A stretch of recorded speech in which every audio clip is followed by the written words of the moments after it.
Hey everyone, I'm Monique. Welcome to New Bear. Today we're looking at the folded join, what it is, why we use it, and a couple of options for how we can avoid it. When we work a motif where the rings face out, we need to use the folded join technique to connect the last ring back to the first ring to prevent a twisted picot. Or do we? I'm going to explain all that a lot better as we get into the samples. But if the folded join works, which it does, why would we want to avoid it? Well, some tatters struggle with their understanding of how to do the technique. Others simply have a dislike for the folded join and don't think it necessary. If you're working a really tiny motif, the folded join can be somewhat fiddly and difficult to do. Now, I already have a video for the folded join on my channel, so I hadn't intended to show it here because, well, why show the same thing twice?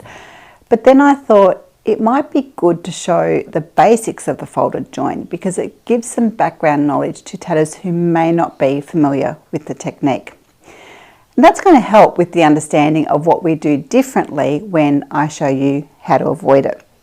So today's video is starting with a brief how and why, but I won't be going into a lot of detail. I'll leave a link down below for anyone who would like to see the full video, and there are timestamps for those who'd like to jump straight into finding out how we work without it. Let's go.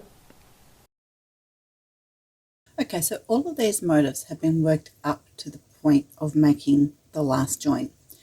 They're done in size 10 thread, and I've intentionally made the first joining picot quite big so that it's easy for you to see what happens to it when we use it for the final join. You'll notice all my other joining picots are really small, as they should be. When you're working a project, all your joining picots should be nice and tiny so that your elements sit snugly against each other. Before we get into the folded join and how to avoid it, I want to look at why and where we need it. I can make this final join as a normal join by going under my working thread and passing my shuttle through. My picot is straight. Just put in the last couple of stitches for that ring.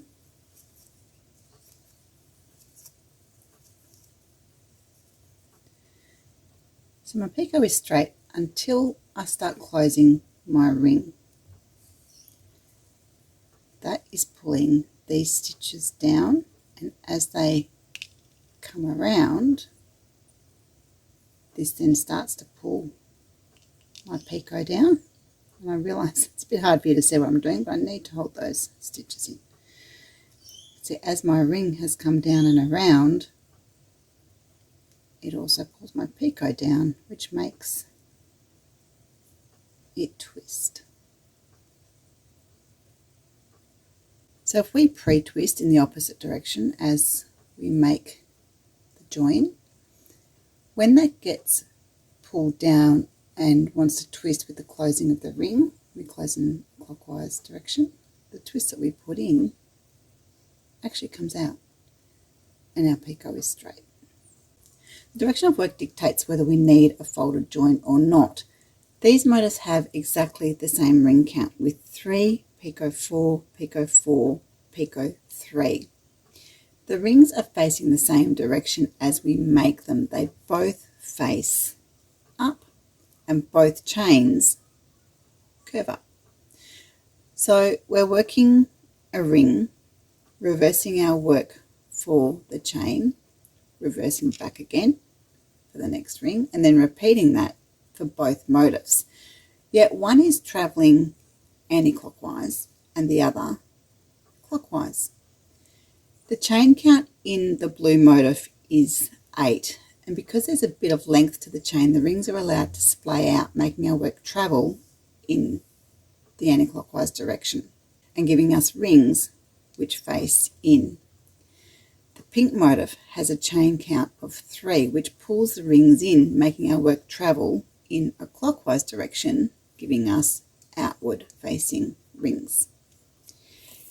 If I pull the blue rings together like we had a smaller chain, you can see it changes the direction of the rings and makes them face out like the pink one. So what does that mean for working the last join? For the blue motif, it means that our work is already to the left of the working thread. The joining picot is where it needs to be, so we simply make a normal up join and finish out our ring.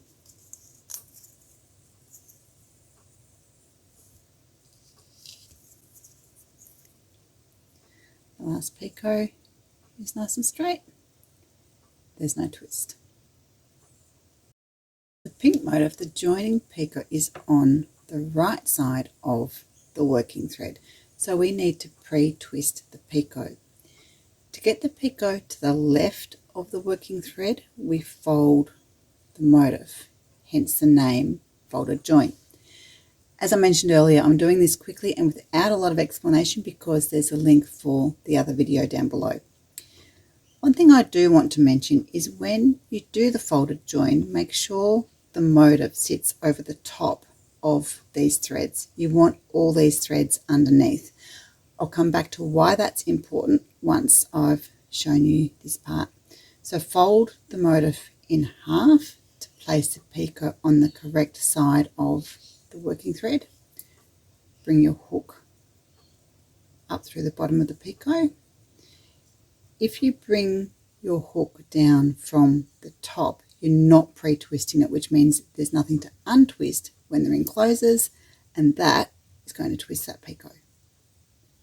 So to pre-twist, we reach over, coming from underneath, pull up that loop, push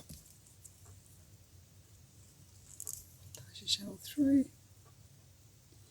You can see we've got that twist in the picot.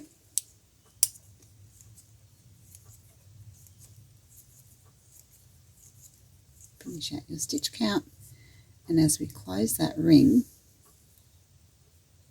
it's going to flip over and give us our straight picot.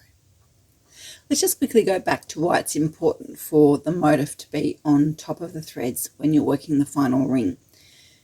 You'll be surprised at just how easy it is to forget or to not even think about the fact that this is a closed loop. It's very easy for the motif to sneak in underneath this loop while you're working, and you may not even realize. If it gets underneath, we can work everything as we did before.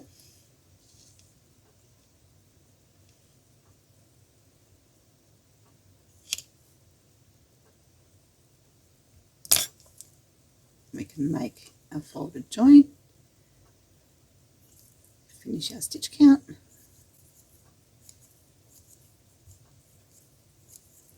but when I go to close that ring, I'm in trouble because I've actually looped it through my motif.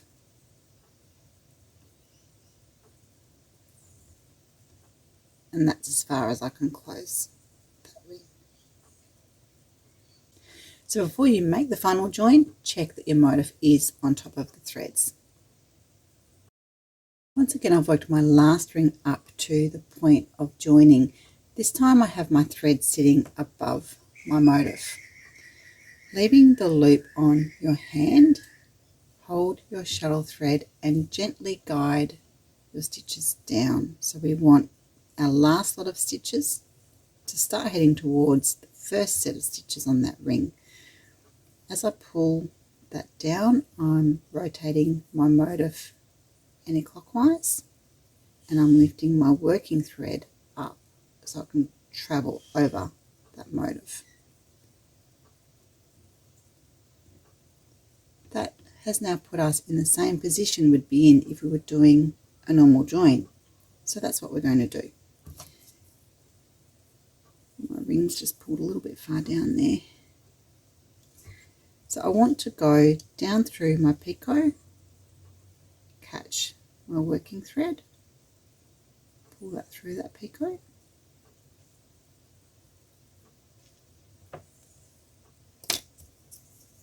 pass my shuttle through, wriggle and adjust.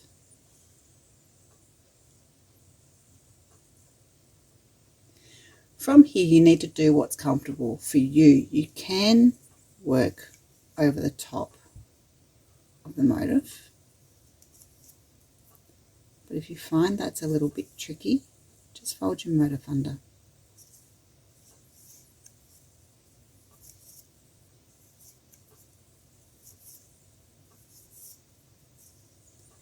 Now because our thread is on top,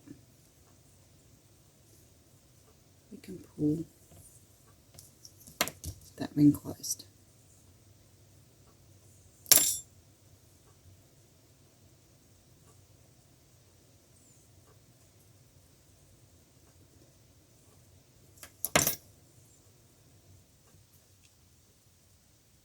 And our picot is straight. Once again, we want our thread over the top of our motif. Rotate the motif so you can hold your shuttle thread in front of your picot and your working thread to the left. Bring your crochet hook up underneath that picot and rotate it anti-clockwise. That's putting the pre-twist in our picot. Pull up a loop from the thread that is around your hand. Be careful not to twist this loop, we want that straight. And your shuttle goes from left to right through that loop.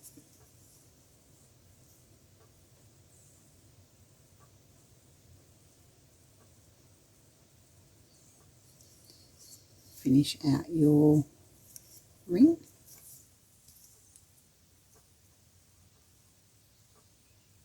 Then as we close that ring,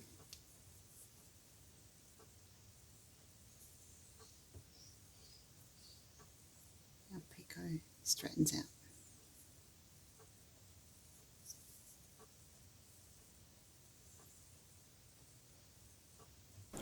Okay, how did everybody go? I hope you came out the other side without being too twisted up. I'll see you next time.